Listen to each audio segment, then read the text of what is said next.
यदृच्छलाभ संतुष्टो यच्छलाभ संतुष्टो द्वन्द्वातीतो विमत्सरः द्वन्द्वातीतो विमत्सरः समसिद्धाव असिद्धौ च समसिद्धाव असिद्धौ च कृत्वापि न निबध्यते कृत्वापि न निबध्यते. Any volunteers who would like to read the translation? Okay, I'll read. He who is satisfied with the gain which comes of its own accord, who is free from duality, who does not envy, who is steady in both success and failure, is never entangled, although performing actions. So here, Krishna is telling about some of the qualities. What are the qualities? Vimatsaraha. Vimatsara means free from envy. Samaha, steady. Steady in what? Siddhav means success. Asiddhav means failure. So these are the qualities. Prabhupada translation has explained that the person is satisfied with the gain which comes of its own accord, free from duality. So what is duality? Profit, loss, heat, cold, uh, success, failure. These are the two opposites, and we get affected by them. These are called as dualities. Sometimes very, very happy, sometimes very, very sad. If a student does very good in studies, gets top rank, then very elated, very happy. Ah, I'm the best. And if the person doesn't do very well, fails, then depressed. Oh, I'm good for nothing. So this is how the dualities affect ordinary people. But this person who is satisfied with whatever comes according to the nature's arrangement, free from the dualities, does not envy, is steady in success and failure. What happens to such a person? Not entangled. So even though the person is performing all the activities, the person is not bound by karma, never entangled. Let's read the purport and then we'll have more discussion. Any volunteers who would like to read? Okay, I'll continue. A I can read. Krishna conscious. Okay, go ahead. A Krishna conscious person does not make much endeavor even to maintain his body. He is satisfied with the gains which are obtained of their own accord. He neither begs nor borrows, but he labors honestly as far as is his power, and is satisfied with whatever is obtained with his own honest labor. He is therefore independent in his livelihood. He does not allow anyone's service to hamper his own service.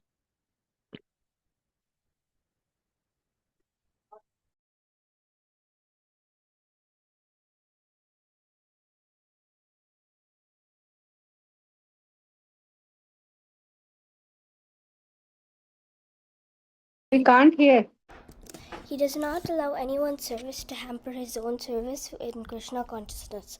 However, for the service of the Lord, he can participate in any action without being disturbed by the duality of the material world. The duality of the material world is felt. Can you scroll? In terms of heat and cold, or misery and happiness. A Krishna conscious person is above dualities because he does not hesitate to act in any way for the satisfaction of Krishna. Therefore, he is steady in both success and failure. These signs are visible when one is fully in transcendental knowledge. Hare Krishna. Thank you for reading. So here, as we discussed, that the person is engaged in the service, is engaged in his duties, does his responsibilities depending upon what needs to be done, but does not get dissatisfied. So he's satisfied with whatever comes. Neither begs nor borrows, but honestly labors. And he's independent in his livelihood. does not allow anyone's service to hamper his own service. Can anybody tell what does it mean, this particular phrase?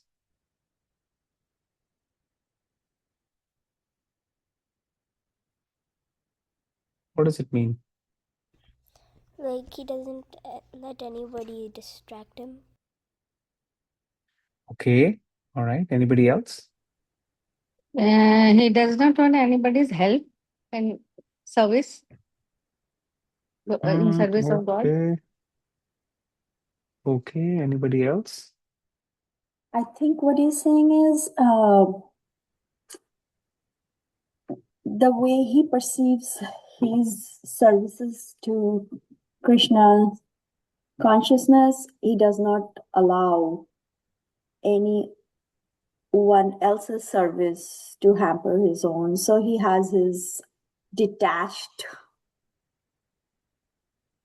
detachment priorities to offer his services to Krishna consciousness. So he prioritizes detachment to offer services Mm. the Lord. That's what I think. Okay, anybody else? So different people are engaged in different manner in their duties, and sometimes you feel like somebody is engaged in a particular service. Let's say just take a vague example. We are talking here about Krishna consciousness, right? So this I'll give in terms of a very simple example, but this is true even at workplace, in any other place. Different people are engaged in doing their duties, and sometimes somebody else's duty may interfere with how you want to do the duty. Let's say you have a limited thing. Let's say you have a limited, just one computer, and within which everybody has to use, or you have to cook for Krishna, and you have only one stove, and multiple people have their own service which they may have to do, for which they may use. So, Krishna conscious person uses the intelligence how one can be in harmony with the others, but still other people's work as they are engaged should not affect negatively my work. Whatever I have to do, I have to engage in that service intelligently so that their service is also going on and our service is not affected. Neither one gets distracted by others, because some people may have a certain way in which they may distract us from our service. And this way, lot of things, external influence can affect our duties, our service, our responsibilities. We may get distracted and deviated, or we may give some excuses. How, oh, मैं कैसे करता? How would I do? I have no computer, or I have no pen, or I have no, stove. So like this, one does not, where there is a will, there is a way. One finds out the way of engaging in service of Krishna. And that desire is very important. Just like if a person wants to, is addicted to something, let's say somebody is addicted to drugs. So that person will find out a way how I have to get the drugs, no matter what. Somebody may not even have money, doesn't have resources, doesn't have other things, but still addicted person will find out. A person who wants to, play video game will find out a way to play video game. A person who likes to eat sweet, maybe has diabetes, still will find out a way how to eat sweets. So these are examples of how intelligence will find out what we need to do when we want to do that. Similarly, Krishna conscious person wants to engage in the service of Krishna, and that person will find out a way how I want to serve, will not give excuses, and therefore is ready to execute any kind of action in the service of Krishna. Somebody may say, "Arey, nahi, nahi, that will be very uncomfortable. How will you do that?" So that uncomfortable or comfortable is again duality. Something is pleasing and displeasing, these are dualities. A Krishna conscious person is somebody who is focused in what is the right thing to do, and they do what is the right thing, not something which is easy or something which is pleasing or something which is, comfortable. Those are the things which no successful person will ever get success if they get entrapped in thinking like that. Any successful person you see, they actually don't take a path which is necessarily convenient, comfortable, or pleasing, but they take a path which is actually the right path to get their goal, even if it is discomforting, even if it is, not so pleasing, not so attractive, but it needs to be done, it'll be done. So many sports people, they are doing excellent in sports, whatever you may take, soccer, cricket, uh, whatever sports you take, they practice so hard to be able to do that. Similarly, if somebody wants to have a good health, uh, they have to take care of their body, especially as the age advances. One may have to do diet, exercise, different things they have to pay attention to. And if one does that, one can see the difference. Similarly, a Krishna conscious person is focused on how to please Krishna. And in that, there will be a lot of dualities which will come, and the person is focused in what needs to be done. And therefore, they're steady in success or failure. So you may do all this, but no success. Still, they are steady. Okay, well, Krishna sees the effort. If I put sincere and serious effort, that's what matters. If I get success, very good. If I don't get success, maybe Krishna has some other plans. These signs are visible when one is fully in transcendental knowledge, Divya Gyan. Transcendental knowledge is the chapter. So when one is in transcendental knowledge and it's applying that knowledge, that is really Divya Gyan. So there is something called as Gyan, and then there is something called as Vigyan. Can anybody tell what is the difference between Gyan and Vigyan?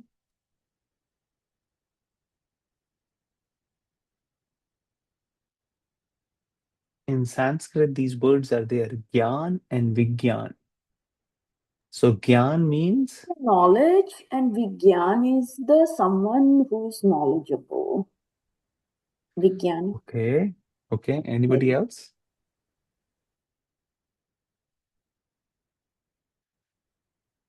So Gyan actually is knowledge which is theoretical, and Vigyan is practical application of the knowledge. Like for example, you may know the recipe of a particular dish and you may know how to, cook it. But when you are actually cooking and eating and relishing, that is uh, more delicious, right? That is when you actually get the taste when you cook and eat. So that is Vigyan. So similarly, this particular transcendental knowledge has two aspects. One is Gyan and one is Vigyan. So we have to theoretically understand, or we have to practically apply. When you practically apply, then we can relish it. There is a famous saying, right? The taste of the pudding lies in it. What is it? The taste of the pudding lies in its eating, right? If you are really wanting to have a taste of a particular food item, even if somebody describes it to you, you don't get the exact taste. But when you just taste it, then you know how good it is. All right. Anybody has any comments, questions, any points in this particular shloka?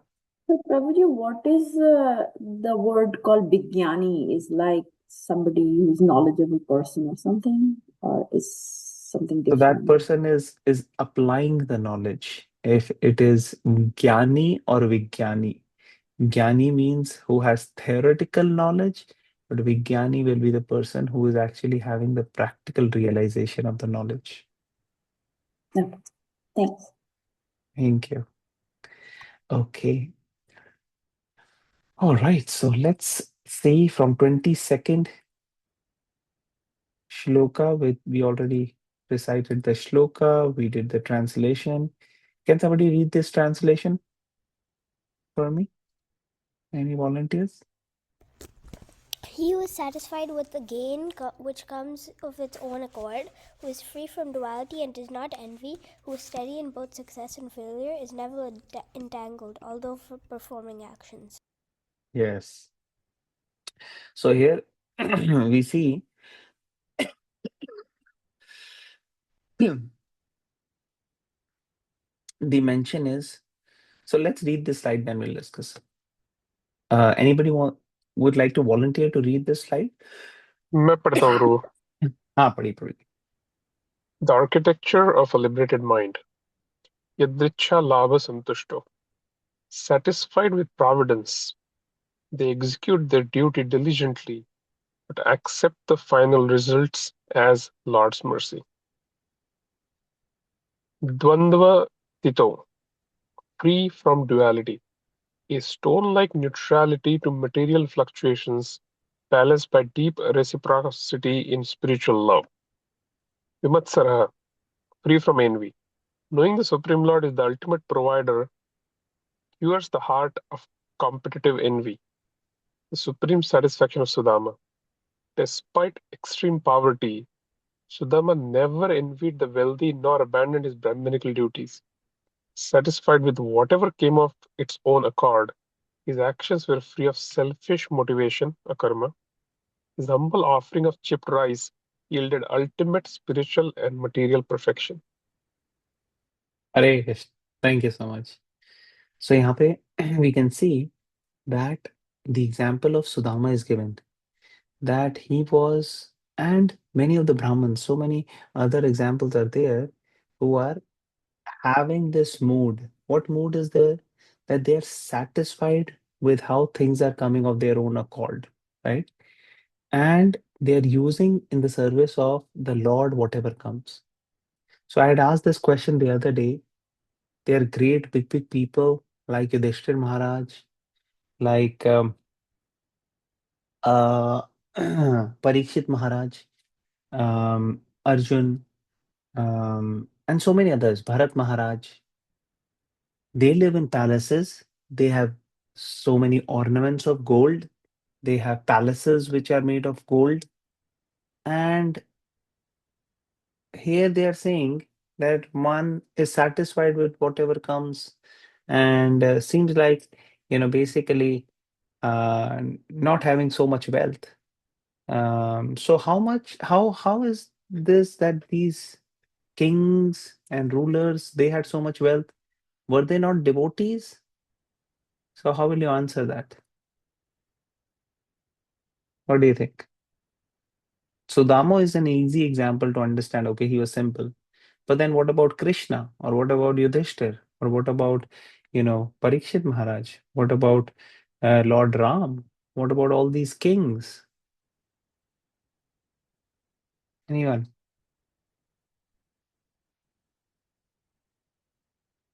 What is the question, Prabhuji? Sorry. So my question is, how are these kings? Like when we read the translation, we see this person who's just, having bare necessities of life, we were reading, and just managing oneself with simple livelihood, like Sudama. But what about these kings? They have so much wealth. Doesn't seem like they're having just bare necessity of life. So how are they really an example of what we are reading in Bhagavad Gita?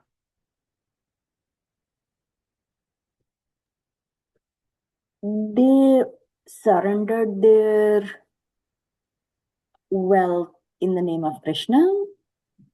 Okay. Or yeah, so that's my thought. I don't know. I could be Okay. wrong. Thank you. Thank you for sharing that. Anybody else? Can you repeat the question? The question is, how are these great kings really devotees when we see that, devotee has to be simple, just living, bare necessities, satisfied with whatever comes. They are having so much palaces and so much wealth and everything. Because they all are they're still like having a mind, and like last time, or not last time, one of the last times you made a slide where it said that Janak Mad said that even if my whole city burns down, I will lose nothing. So they're completely Okay. detached. Yes. Okay. Yes, Okay. detachment is a thing. Okay. Nice. Anybody else?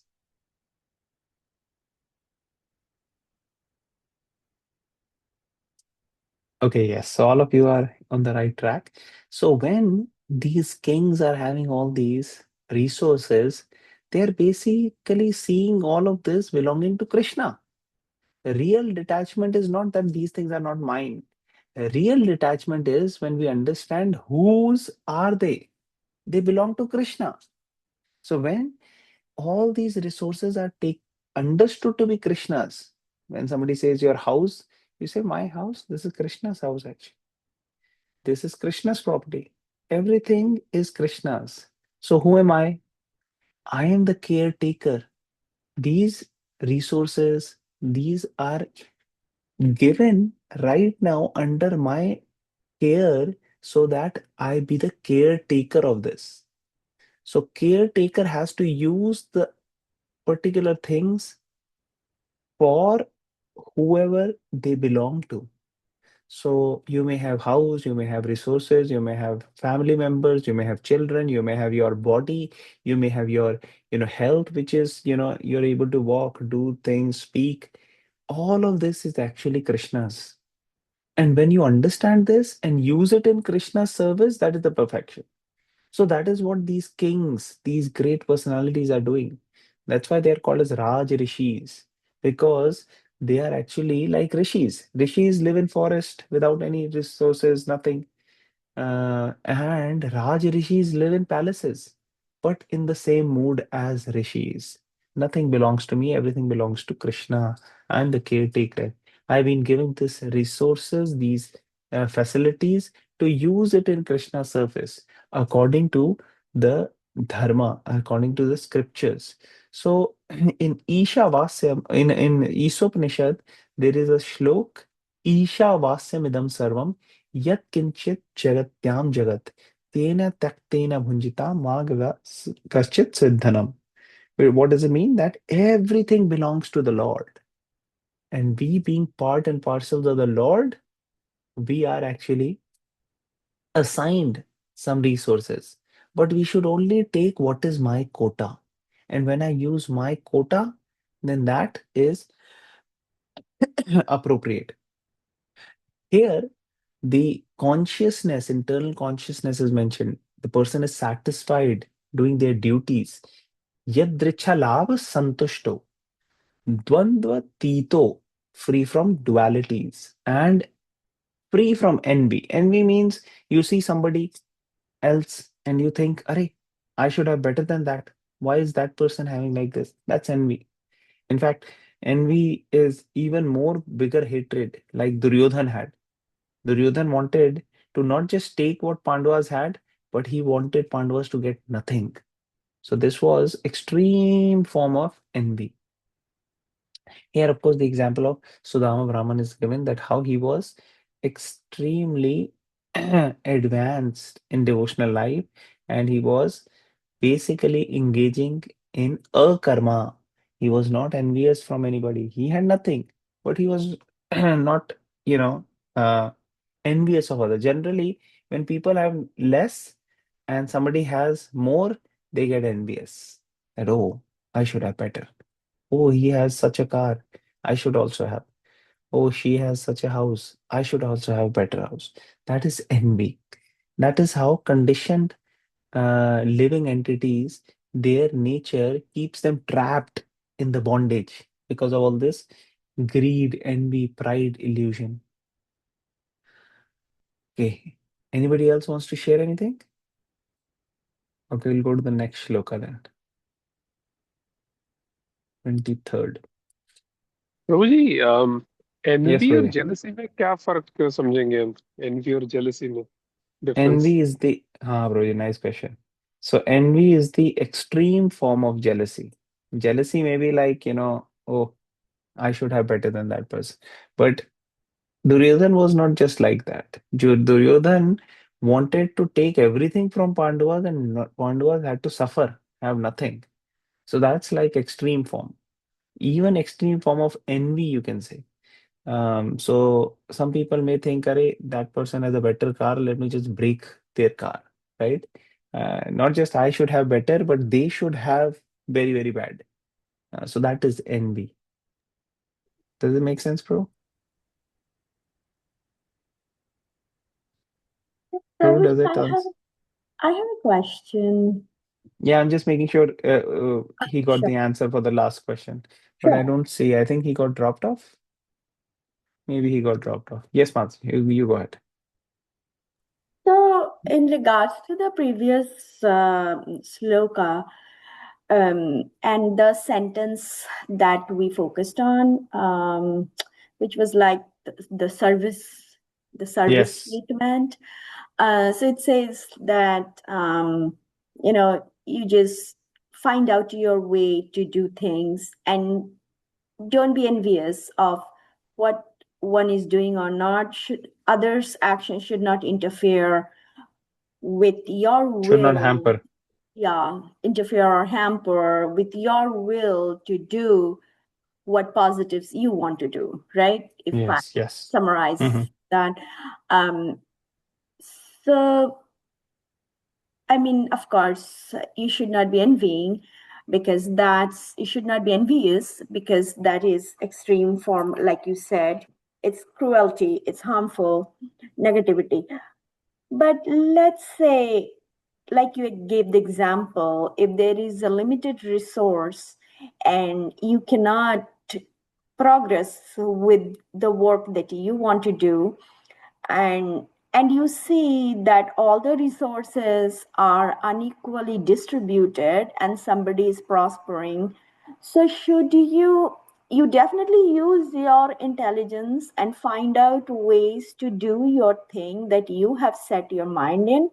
But at the same time, should you not question that situation that somebody has more and somebody has less? Should you not stand up for yourself? Should you just be quiet and say that, well, if this is what God has given me, Krishna has given me, then I should not be questioning others' position and others' wealth, although the other people might be actually having negative intent, and has the intent of grabbing everything.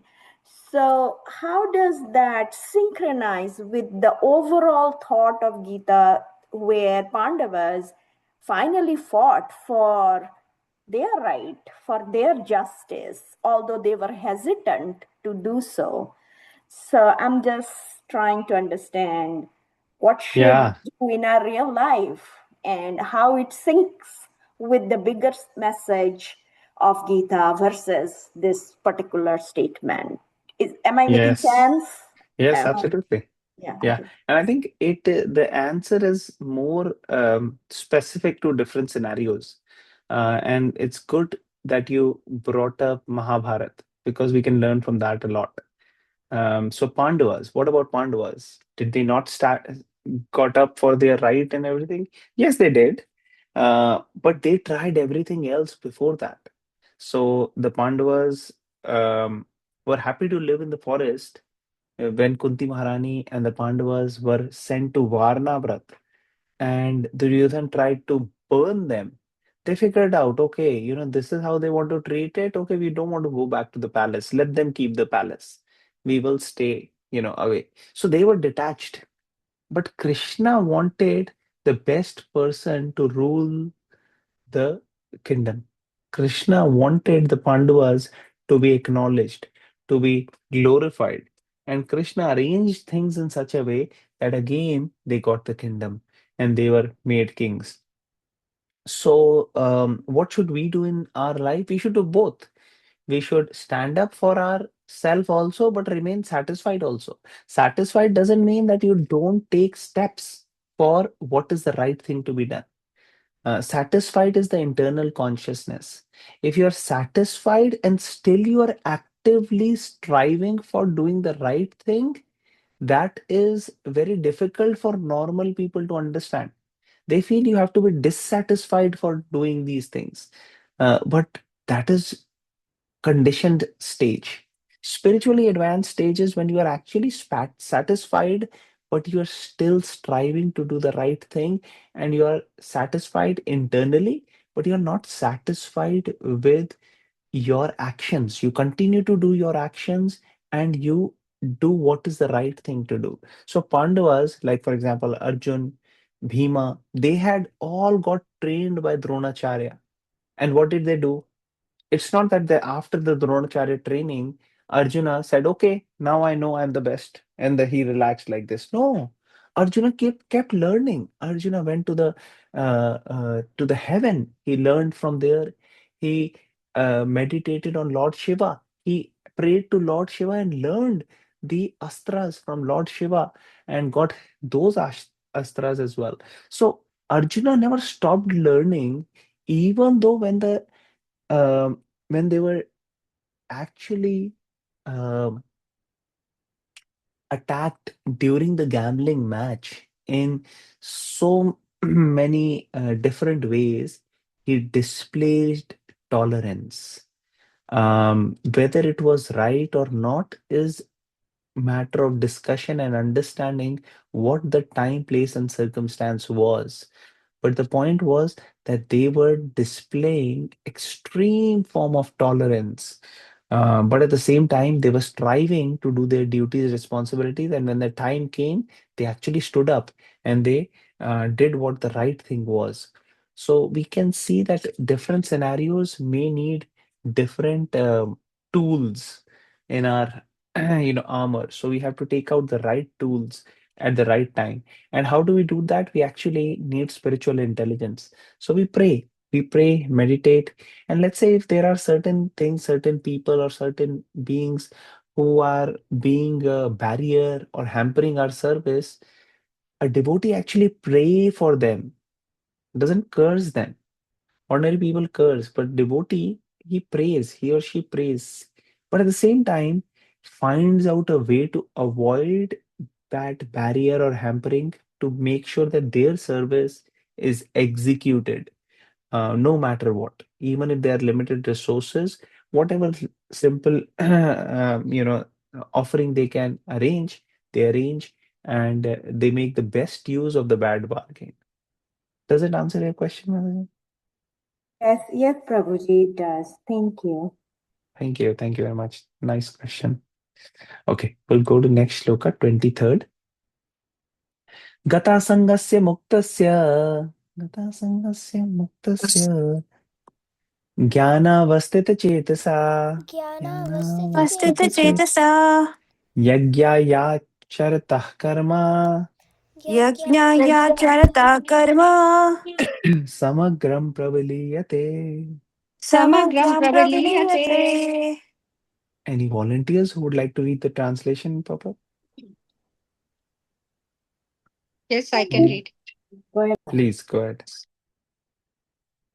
Translation. The work of a man who is unattached to the modes of material nature and who is fully situated in transcendental knowledge merges entirely into transcendence. Purport. Becoming fully Krishna conscious, one is freed from all dualities and thus is free from the contaminations of the material modes. He can become liberated because he knows his constitutional position in relationship with Krishna, and thus his mind cannot be drawn from Krishna consciousness. Consequently, whatever he does for Krishna, who is the primeval Vishnu. Therefore, all his work are technically sacrifices because sacrifice aims at satisfying the Supreme Person, Vishnu, Krishna. The resultant reactions to all such work certainly merge into transcendence, and one does not suffer material effects. Hare Krishna.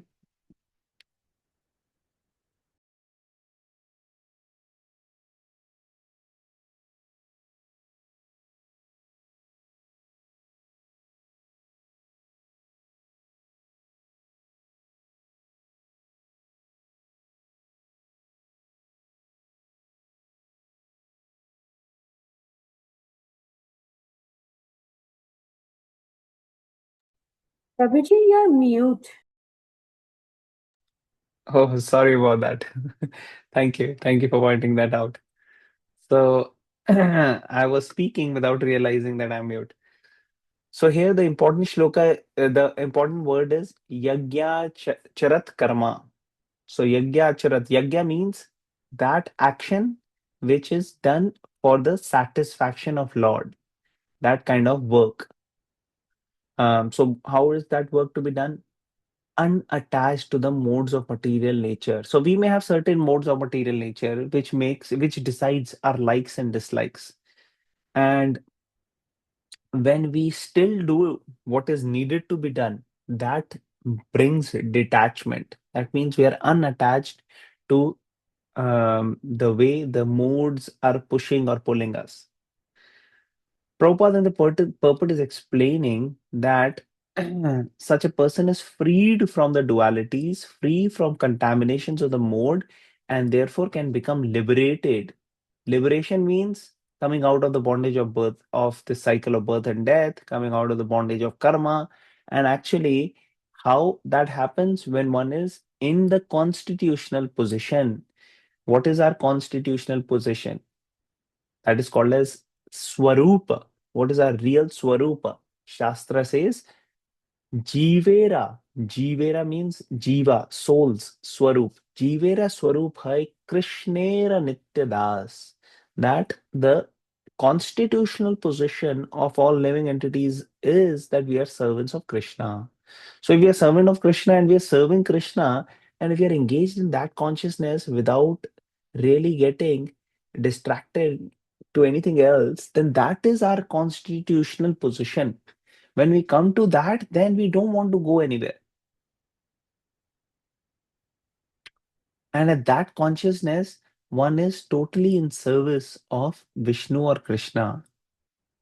This is a real yagya. So yagya word is used many a times for indicating some homa or havan or fire sacrifice. But yagya means anything which is done for the satisfaction of Vishnu. That is the yagya. In fact, 10th chapter, Krishna will tell what is the highest kind of yagya, uh, and that is chanting. Japa yagyosmi. Krishna says in the 10th chapter.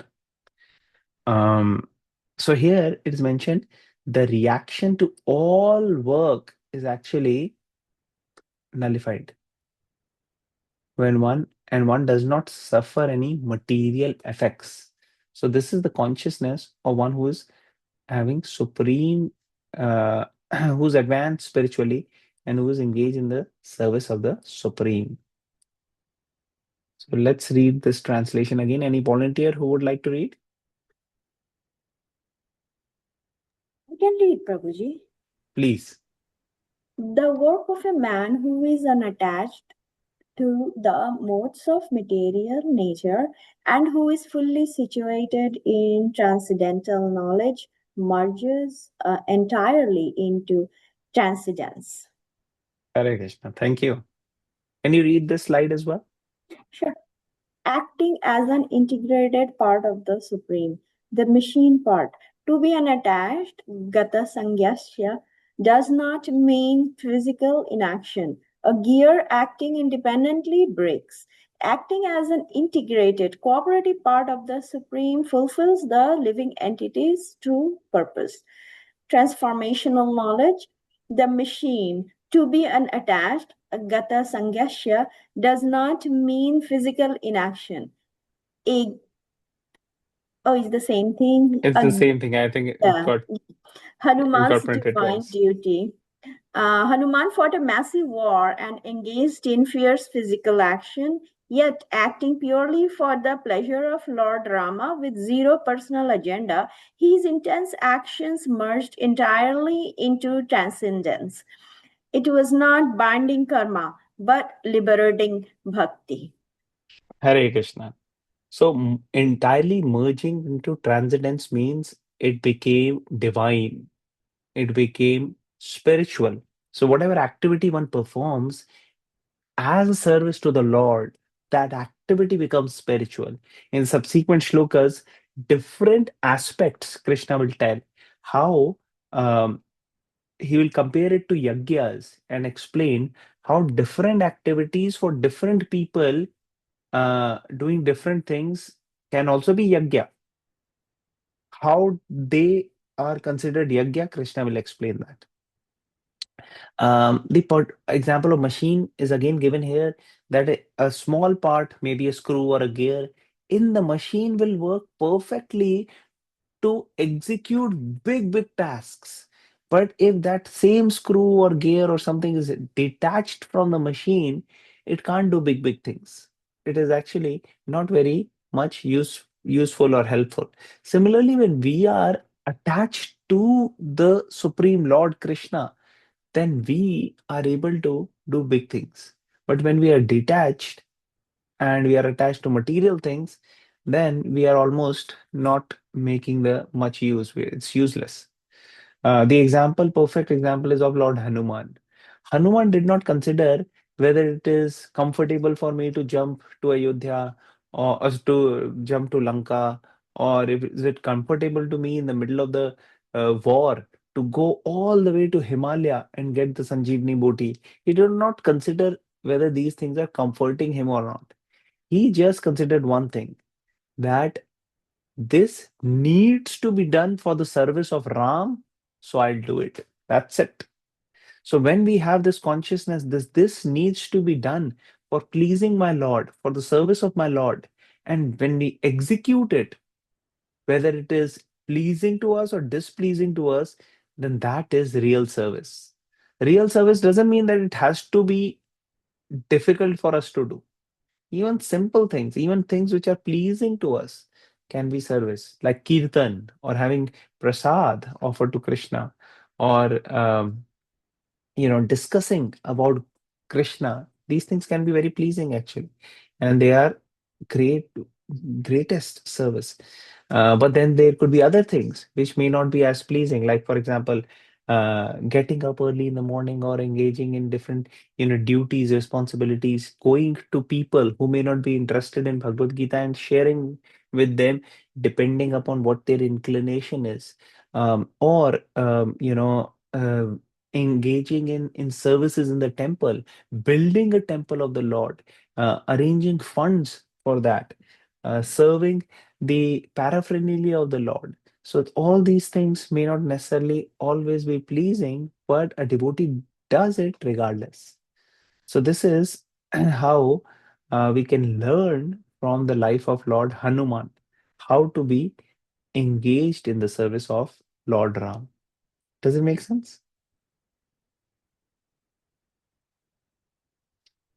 Anybody has any questions, any comments, any points? So So we just to read. amplify, so basically the message is saying that you stay focused on the ultimate goal of giving service to the Lord and don't get Yes, distracted. Yeah. yes. And how it will be happening, the chapter name is Transcendental Knowledge. This chapter is Transcendental Knowledge. So when you get this Divya Gyan, this transcendental knowledge, and you apply it nicely, Vigyan, then you are able to get. In subsequent shlokas, Krishna will give the process. He'll compare different yagyas, and then he'll tell how to learn, in what way one has to learn these things. Okay, anybody else? So next shloka is interesting, but we don't have time right now. So we'll start with 24 shloka next week.